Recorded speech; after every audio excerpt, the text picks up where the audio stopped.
Cross examination of wife यानी कि 498A IPC, जो कि अब चेंज होके 85 BNS हो चुके हैं। आजकल आपने देखा होगा कि इतने मैट्रिमोनी जो केसेस होते हैं यानी पारिवारिक संबंधी जो केसेस होते हैं कोर्ट में ऐसे फेक दर्ज किए जा रहे हैं। तो हस्बैंड, और दूसरी तरफ जो हस्बैंड है वो सोचता रहता है कि ये क्या हो रहा है, और अगले दिन देखता है कि उसके खिलाफ FIR हो चुकी होती है। तो हेलो एवरीवन, मेरा नाम है एडवोकेट दलजीत सिंह। तो हम स्टार्ट करते हैं। इस क्लास में मैं आपको वाइफ का क्रॉस करना सिखाऊंगा, जो आज का जो चलन चल रहा है, वाइफ डिमांड के चक्कर में, एक एलिमनी के चक्कर में अपने हस्बैंड पे एक झूठा केस दर्ज कर देती है। तो इस रिगार्डिंग में आपको कुछ क्वेश्चन बताऊंगा जो आप वाइफ से पूछ सकते हैं।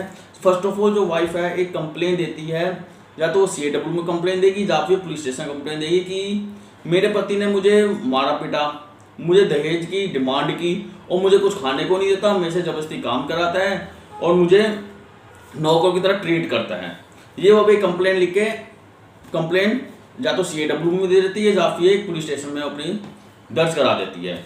और जो CAW होते हैं या फिर पुलिस स्टेशन होते हैं, बिना ज़्यादा इन्वेस्टिगेशन किए तो एक FIR कर देते हैं।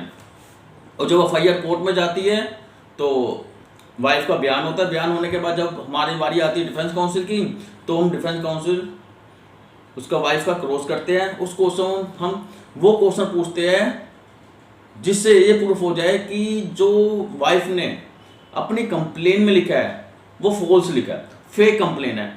इस रिगार्डिंग हमें सबसे पहले फर्स्ट ऑफ ऑल हमें जो FIR होती है यानी कि जो चार्जशीट हमें मिली होती है उसको हम अच्छी तरह पढ़ लेंगे।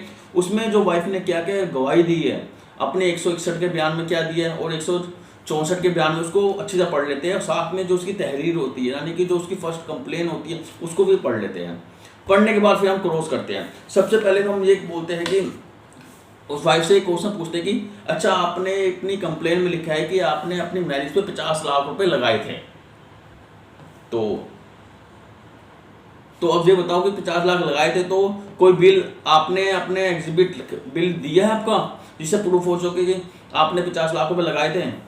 वो वाइफ उस चीज़ को डिनाई करती है, कहती है कि मैंने 50, उसका बिल तो है नहीं, लेकिन 5 लाख का बिल मेरे पास है, वो मैंने फाइल में लगा रखा है, बाकी तो मैंने कैश पेमेंट की थी। तो दूसरा फिर हम क्वेश्चन से पूछेंगे, अच्छा ये बताओ, आपने बोला है कि आप जब आपकी मैरिज हुई थी तो आप 3 गोल्ड के सेट, 2 रिंग, 1 मंगलसूत्र और 2 अपने बिछुए चांदी की लेकर आई थी।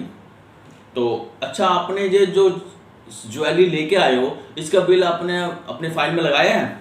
वो कहेगी बिल तो मैंने लगाया नहीं, सिर्फ 1 गोल्ड का बिल लगाया और 1 मंगलसूत्र का बिल लगाया, बाकी तो मैंने बहुत पहले खरीद ली थी इसलिए मैंने उसका बिल नहीं लगाया।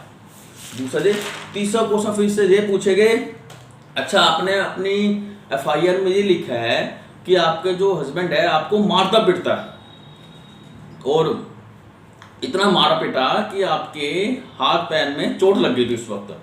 तो आपने ये जो लिखा है, आपने ये जब आपको मारा पिटा था तो आप डॉक्टर MLC कराई थी आपने? फिर वो कहेगी नहीं मैंने तो कराई नहीं, अपनी इमेज की बात थी तो मैंने चुप से सहन कर लिया था, इसलिए मैंने कोई MLC नहीं लगाई थी। तो फिर उससे पूछेंगे, अच्छा आपने अपनी कंप्लेन में ये भी लिखा है कि मेरे पति ने मुझे जान से मारने की कोशिश की थी। अच्छा वो बता लो कौन से दिन आपके पति ने आपको जान से मारने की कोशिश की थी, वो दिन और डेट मुझे बताओ कौन सी डेट है। वो फिर इस चीज़ को डिनाई करेगी कि मुझे वो डेट और दिन पता नहीं है कि किस दिन मेरे पति ने मुझे जान से मारने की कोशिश की थी। फिर एक क्वेश्चन पूछेगी, अच्छा मुझे बताओ जो घर में खाना कौन बनाता है? वो कहेगी मैं ही बनाती हूँ, सारा दिन मैं काम में लगी रहती हूँ, मुझे नौकरानी का मुझे रखा हुआ है, सारा मेरे से काम कराते रहते हैं और मुझे कुछ खाने को नहीं देते। तो वो अपना जो बोल दी। फिर हम क्वेश्चन पूछेंगे, अच्छा अपने कंप्लेन में लिखा है कि मुझे खाने को कुछ भी नहीं देते, मुझे भूख में से भूखा रखते हैं। तो वो कहेगी हाँ मुझे खाने को नहीं देते, मुझे भूखा रखते हैं। फिर हम अपना सजेशन देंगे। सबसे पहले हम सजेशन ये देंगे जो हमने फर्स्ट में क्वेश्चन पूछा था इससे मैंने, कि आपने शादी में 50 लाख लगाए थे, इस दौरान फिर हम उसका सजेशन देंगे फर्स्ट में।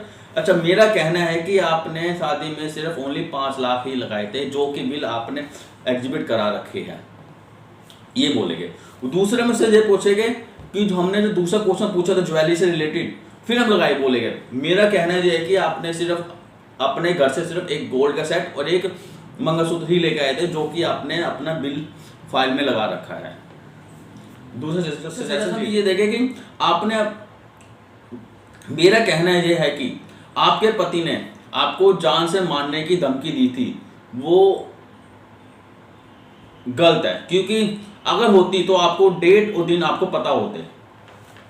तीसरा सजेशन ये देंगे। चौथा सजेशन ये देंगे कि मेरा कहना यह है कि ना ही आपके पति ने ना ही आपके ससुराल वालों ने आपको हाथ तक लगाया है, क्योंकि अगर मारा होता तो आपने एमएलसी जरूर कराई होती। इस तरह के क्वेश्चन पूछ के हम उसकी जो कंप्लेंट को फेक साबित कर सकते हैं। जितने ज़्यादा हम उसकी कंप्लेंट को फोर्स करेंगे उतना ही हम अपने हस्बैंड को यानी अपने क्लाइंट को एक्यूटल करवा देंगे और एफआईआर को खत्म करवा देंगे। अगर मेरी वीडियो आपको अच्छी लगी तो प्लीज़ लाइक और सब्सक्राइब करना ना भूलें। इसे नेक्स्ट वीडियो में मैं आपको इसे एडवांस लेवल में समझाऊंगा कि और कैसे हम वाइफ से क्या क्या करो 100 क्वेश्चन पूछ सकते हैं। Thank you.